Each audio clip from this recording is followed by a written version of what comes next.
Bienvenue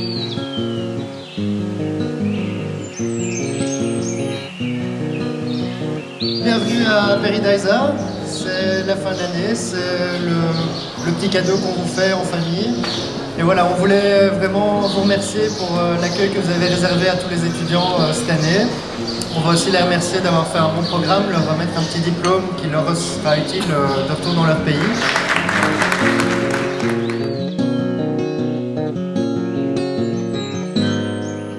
Pour moi, en fait, ça consiste à accueillir un jeune qui veut apprendre à connaître la Belgique. Et pour moi, le jeune qui arrive chez moi, c'est quelqu'un qui va faire partie de la famille, qui va partager notre quotidien.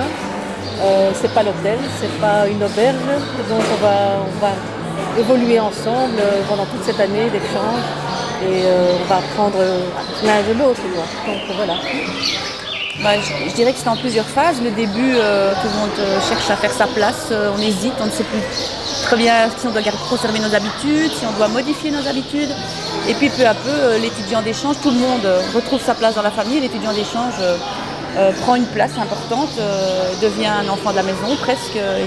Et voilà, l'équilibre de la famille se retrouve. Et puis ça devient une famille normale qui vit normalement au quotidien, comme toutes les familles, je pense.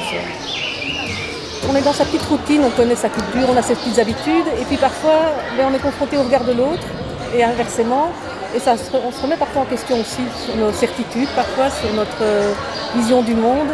Le fait d'avoir en fait des élèves qui viennent d'un autre coin du monde, ça nous permet aussi de dire « Ah oui, ils voient ça de cette manière-là, mais oui, c'est logique ». Il faut toujours savoir qu'on n'est pas, on est chez toi, on est chez une famille d'accueil, mais c'est pas vraiment ta maison. Il faut comprendre les règles de la maison et il faut s'habituer à elle aussi. Je pense que dès qu'il y a un souci, un problème, une question, il faut tout de suite la mettre sur la table et tout de suite en discuter.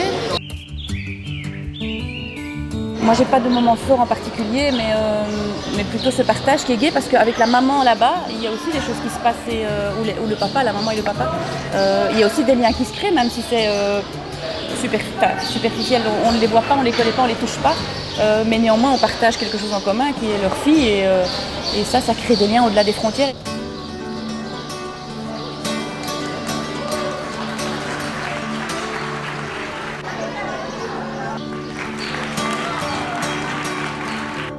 J'ai appris beaucoup de choses, j'ai appris à comment dépenser l'argent, j'ai appris à comment voir une manière différente de la vie.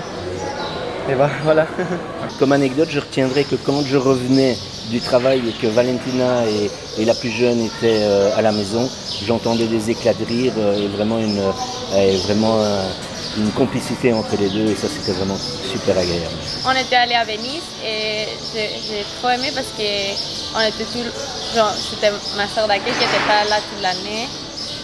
Et c'était toute la famille et c'était elle, et j'ai bien aimé parce qu'on était les 5 ensemble, et oui, je pense que c'était le meilleur moment. Le premier souvenir que ça me revient, c'est quand je suis arrivé ici à l'aéroport et vous avez un panneau qui disait Kevin Viedra, et j'ai même pas vu le panneau, mais je vous ai vu et je vous ai reconnu, et on a commencé à parler, voilà.